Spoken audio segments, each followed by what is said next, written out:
नमस्कार, capital TV देख रहे हैं आप। आपके साथ मैं हूं बबीता। अक्सर अपनी उटपटांग बयानबाजियों की वजह से राहुल गांधी बुरे फंस जाते हैं। इस बार तो राहुल गांधी को मायावती पर टिप्पणी करना ही महंगा पड़ गया है, जिसके बाद मायावती ने राहुल गांधी को बुरी तरह से धो दिया है और कांग्रेस की औकात याद दिला दी। मायावती के इस तगड़े वार से कांग्रेसी भी बिलबिला उठे हैं। आखिर क्या है पूरा मामला, इस रिपोर्ट के जरिए देखिए।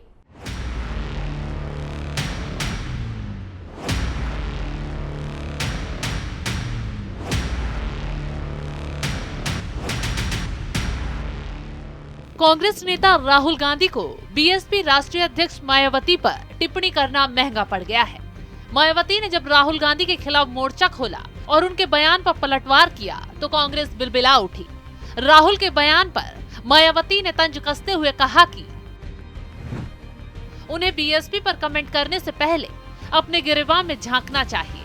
कांग्रेस नेता अपने बिखरे घर को तो संभाल नहीं पा रहे, हम पर कटाक्ष कर रहे हैं।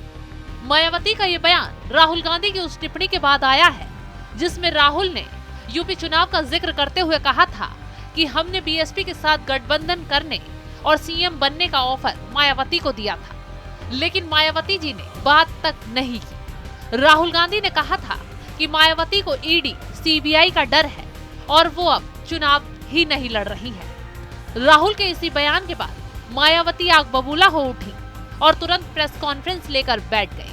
इस दौरान उन्होंने कांग्रेस पर जमकर अपनी भड़ास निकाली और तंज कसते हुए आगे कहा कि कांग्रेस पार्टी शुरू से घिनौना हथकंडा अपना रही है। राहुल गांधी का ये कहना है कि मैंने जवाब नहीं दिया, ये बात गलत है, इसमें कोई सच्चाई नहीं है। कांग्रेस को दूसरी पार्टियों की चिंता करने की बजाय अपनी चिंता करनी चाहिए।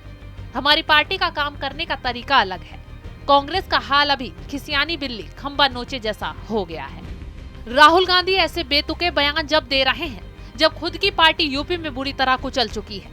कांग्रेस को मात्र यूपी चुनाव में 2 ही सीटें मिली थी। ऐसे हालातों में खुद के घर को छोड़ राहुल गांधी दूसरे के घरों में ताक झांक कर रहे हैं, जिसका नतीजा उन्हें मायावती ने दे दिया है। दोनों के बीच जमकर आरोप प्रत्यारोप हो रहे हैं। दोनों नेताओं का हाल मानो चोर चोर मसेरे भाई वाला हो गया है। वहीं मायावती ने भी साफ शब्दों में राहुल गांधी को चेतावनी देते हुए कहा है कि उन्हें बीएसपी पर कुछ भी बोलने से पहले 100 बार सोचना चाहिए और समझना चाहिए। बीजेपी से लोहा लेने के मामले में उनका खुद का क्या रिकॉर्ड रहा है, ये कांग्रेस को देख लेना चाहिए। इस बात का तो शायद दोनों ही पार्टियों को लिहाज रखना चाहिए। राहुल गांधी और मायावती के बीच तेज युद्ध छिड़ गया है, जहां राहुल गांधी कह रहे हैं कि उन्होंने चुनावों से पहले मायावती को सीएम बनाने का ऑफर दिया था, तो वहीं मायावती पलटवार करते हुए कह रही है कि यूपी चुनाव के पहले कांग्रेस ने मुझे सीएम बनाने का प्रस्ताव नहीं दिया। कांग्रेस को दूसरी पार्टियों के बजाय अपनी चिंता करनी चाहिए। मायावती के इस वार से कांग्रेस में खलबली मच गई है। आप देखते रहिए कैपिटल टीवी। नमस्कार। इसी में कैपिटल टीवी उत्तर प्रदेश का भी करवा देना।